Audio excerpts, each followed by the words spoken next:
نحمده ونصلي ونسلم على رسوله النبي الأمين وعلى آله وأصحابه وأتباعه أجمعين وبعد. All thanks and praise are due to Almighty Allah subhanahu wa ta'ala. Salawat and salam be upon our noble leader and master Nabiyyuna Muhammad sallallahu alayhi wa sallam. We ask of Allah subhanahu wa ta'ala to let us live on iman and let our last words be the kalima la ilaha illallah Muhammadur Rasulullah. Ameen ya Rabbil Alameen. Dear respected beloved brothers, elders, our mothers and sisters who are listening, in last week's session we had discussed the entry and the arrival of the earliest Muslims to Natal, those who had arrived as indentured laborers, and amongst them was a unique personality by the name of, or who we know as Hazrat Bashapir rahmatullahi alayh. He is seen as the spiritual father of Islam in Natal. We also looked at another particularly interesting individual, a man who had arrived as a businessman but had made a unique contribution, and that was Abu Bakr Ahmad Javeri rahimahullah, a man who had purchased the land for a musalla to be established in Verulam. He thereafter purchased the land for the Grey Street Masjid in Durban in the CBD. We also discussed the Anjuman Islam Masjid, which was the West Street Masjid. Who we had also touched on was that of Molvi Fateh Muhammad rahimahullah, who was the first Imam at the Jumuah Masjid. Molvi Fateh Muhammad was a charismatic, outgoing person, a man who really served his community, and he was available for the needs of the community. Today, alhamdulillah, we have the various organizations and institutes that we could direct a person to for assistance. At that time, the Imam served all of the needs for that particular community, and he had done an amazing service to the community. The results or a reflection of his impact that he had left was on the Jumu'ah that he had passed away. His janazah had taken place at 10 o'clock on a Jumu'ah morning. The report suggests that most of the businesses were actually shut that morning because employers and employees were all attending that janazah of Molvi Fateh Muhammad rahimahullah. He had also been involved in the establishment of a halal abattoir for the Muslim community, ensuring that they ate halal food. Another interesting individual and an important figure was that of Sayyid Goolam Rasool Ahmed rahimahullah, who had established what is perhaps the first madrasa for Islamic studies, and that was in Cottonlands in the North Coast. So he had established a madrasa. He taught children as well as adults, and so Allah Ta'ala reward him. He had placed the foundation of Islamic education within the land of Natal. Another masjid that is of interest is the King's Rest Masjid. That was established in 1899, very early, and by the Zanzibari community. So the Zanzibari community was a small community, but they also required their masjid, and so they established this masjid. Today, the Bluff Road Masjid stands on that very spot. They had appointed an imam from Comoros Island to lead the community. Not much is really known regarding him, but kam minan nasi majhulun fil ard ma'rufun fi sama. How many people, their legacy may not be known. We would not know what their name was, what was the actual contributions, or much about the person alive. Ma'rufun fil akhirah or ma'rufun fi sama, but they are well known by Allah and well known by the angels of Allah subhanahu wa ta'ala. So that was the King's Rest Masjid. Another masjid was a masjid that they referred to as the Little Masjid. It was not really so little, but in comparison to the Grey Street Masjid and the West Street Masjid, it was quite small in size. So that was the Main Street Masjid.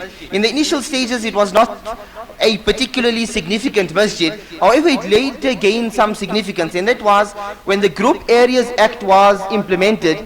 Then the houses and the stores, the buildings all around that masjid were all demolished. But because the Muslim community protested the destruction or the leveling down of this masjid, the masjid remains up to this day, alhamdulillah. Now, from here there are two reflections. Number one is the strength and the power of the united voice.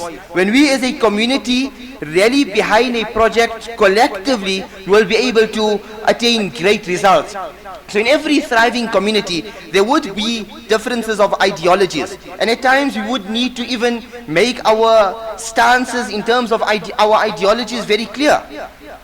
But however, when there are aspects of unity, when there are aspects that we all agree upon, that is when we actually need to work together and try to achieve those goals. Allah subhanahu wa ta'ala says in the Quran, وَلَا يَجْرِمَنَّكُمْ شَنَآنُ قَوْمٍ عَلَىٰ أَلَّا تَعْدِلُوا, that do not allow the tensions and the differences that you have with others, let it be that you are unjust towards them. Do not let your tensions make you practice injustice towards them. Now this ayah was revealed in terms of dealing with the disbelievers. How much more would it apply to our dealings amongst the Muslims? And so to work together and try to achieve common goals, obviously T's and C's would always apply. The second reflection from this particular masjid is the aspect that not every person, the general person like you and I, may not be able to get our voices heard at parliamentary, at governmental or at legislative levels. So there are certain individuals in our community who are able to get our voices, our thoughts, our appeals heard at legislative levels. Yes, those who are in politics may at times find themselves in lesser than the ideal situations. They may at times make mistakes, but what we need to do is, number one, we need to appreciate them. Appreciate them for the service that they are actually rendering to the community. They are getting our voices heard at levels that we will be unable to achieve on our own. That is the first. Number two, if we are in a position of influence, we try to actually support them and guide them in those particular situations, because many are going into uncharted territories, and so mistakes are inevitable. We need to be able to assist them if you are in positions of influence. Number three is, this is a collective responsibility, is to make dua for them. To make dua that Allah keeps them guided and that Allah Ta'ala protects them from falling prey to the vulnerable situation that they find themselves in. So the message here, the second reflection, is to actually appreciate every community member for what they are, what influence they are making, what contributions they are making to the community. A third masjid, or a fourth masjid of importance that beautifies the landscape of Durban is the Habibia Soofie Masjid in Riverside. So the Riverside Soofie Masjid. This masjid was established by a unique personality, a person by the name of Sheikh Sayyid Goolam Muhammad Soofie Siddiq, rahimahullah, whom we all know very fondly as Soofie Saheb rahmatullahi alayhi. Soofie Saheb rahmatullahi alayhi was a unique personality. He was from the descendant of Sayyidina Abu Bakr radiyallahu anhu. He was born in India, and he studied under some of the great ulama of the time. He thereafter traveled to Baghdad, where he sat at the feet of some spiritual giants. He thereafter returned to India, and he served a community as an imam, as a teacher for 20 years. Thereafter, one of his senior teachers advised him to travel to South Africa and guide the Muslim community of Natal. So what is interesting here is that he came with a complete package.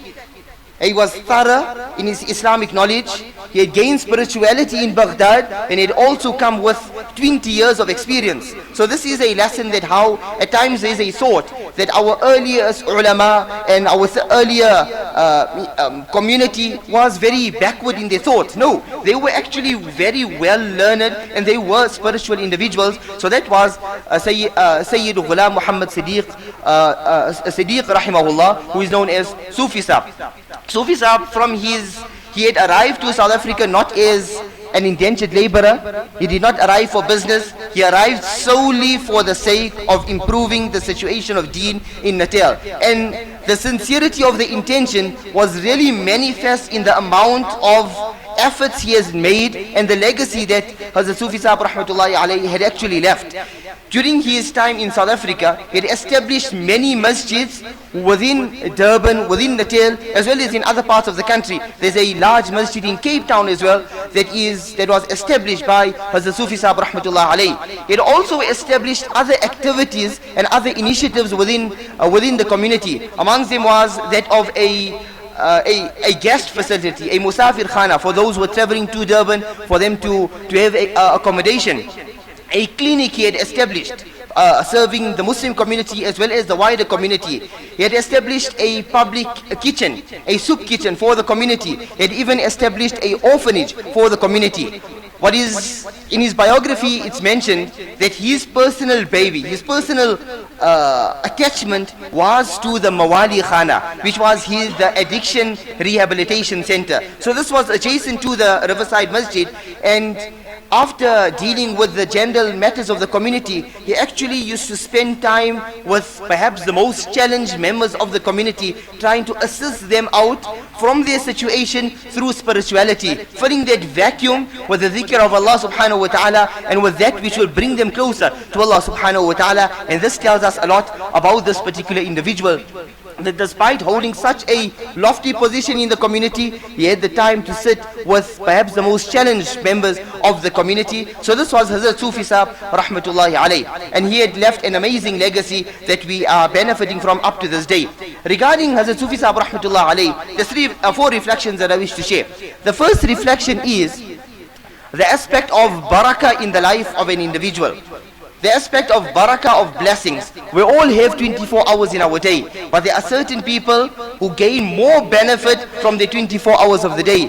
Soofie Saheb rahmatullah alayhi, 20 years he had served already in India, so he didn't enjoy a full life in South Africa, but he had left such an amazing legacy that 100 years later we are still benefiting from his legacy of Soofie Saheb rahmatullah alayhi. If you look at Imam al-Nawawi rahimahullah, who is a pillar and an important figure in the Shafi'i madhab, any alim who really studies the works of Imam al-Nawawi rahimahullah, you'll say he is a brilliant alim of today, and he's a master in the Shafi'i fiqh. So it will take a person an entire lifetime to study the works of Imam al-Nawawi, and Imam al-Nawawi had penned these works down at a young age. He had passed away only at the age of 44 years old. He had left such an amazing legacy, and he passed away at such a young age. This is the barakah that Allah Ta'ala places in the life of an individual. How do we gain that barakah? Number one is we make dua for that barakah. In fact, one of the brothers who was seated here with us, he mentioned to me something that I started practicing personally. He said that before he goes to bed, he makes dua, "Oh Allah, you grant me barakah in my sleep." So one is no barakah in the sleep. You can see for 8 hours, next day you still lethargic. Another is we sleep for 5 hours, and Allah grants barakah in the sleep. We wake up feeling fresh and ready for the day. So to make dua to Allah Ta'ala for barakah. Another is barakah we gain through spirituality in our life.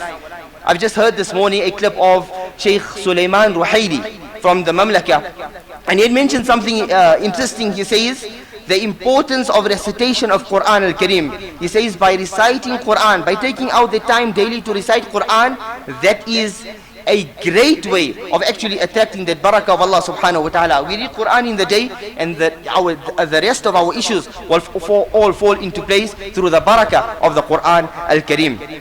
That is the first reflection from Hazrat Soofie Saheb rahmatullah alayh. The second reflection from Hazrat Soofie Saheb rahmatullah alayh is the aspect that there are just so many activities and initiatives that we could establish within our community.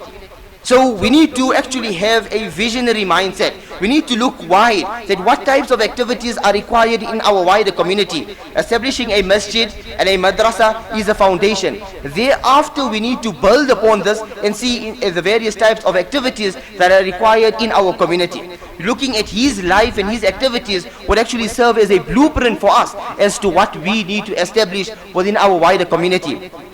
The third reflection is that at times in our established communities, what we find is that a certain masjid is established and they are running certain projects. So what happens is an adjacent masjid or a masjid close by will now be inspired by their activities, and so they duplicate the activities.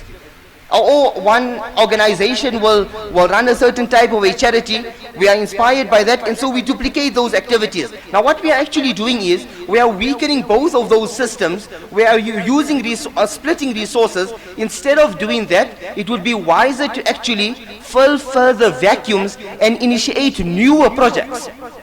So like one of the aspects is in some communities we're finding the aspect of so many masjids.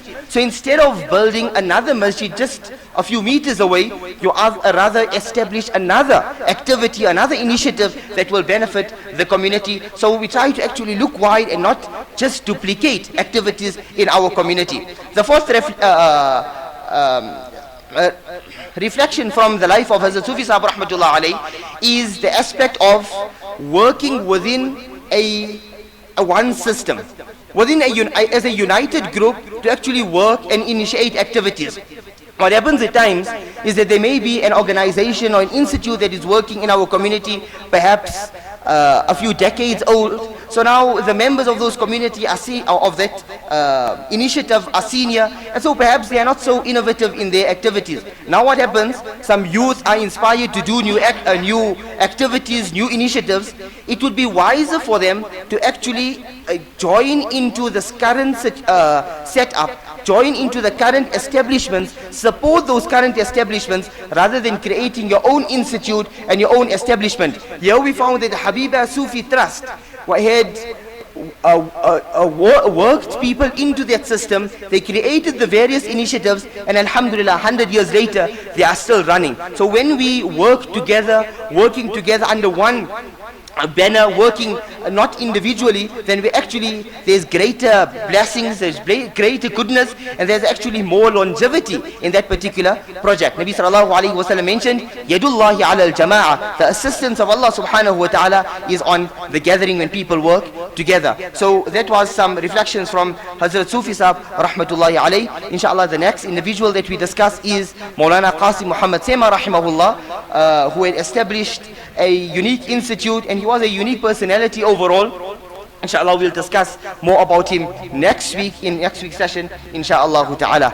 So, because I wouldn't want to discuss some aspects and leave it over for next week, we rather commence with Mawlana Qasim Muhammad Sema rahimahullah in next week's session. I wish to just conclude with two aspects, inshallah.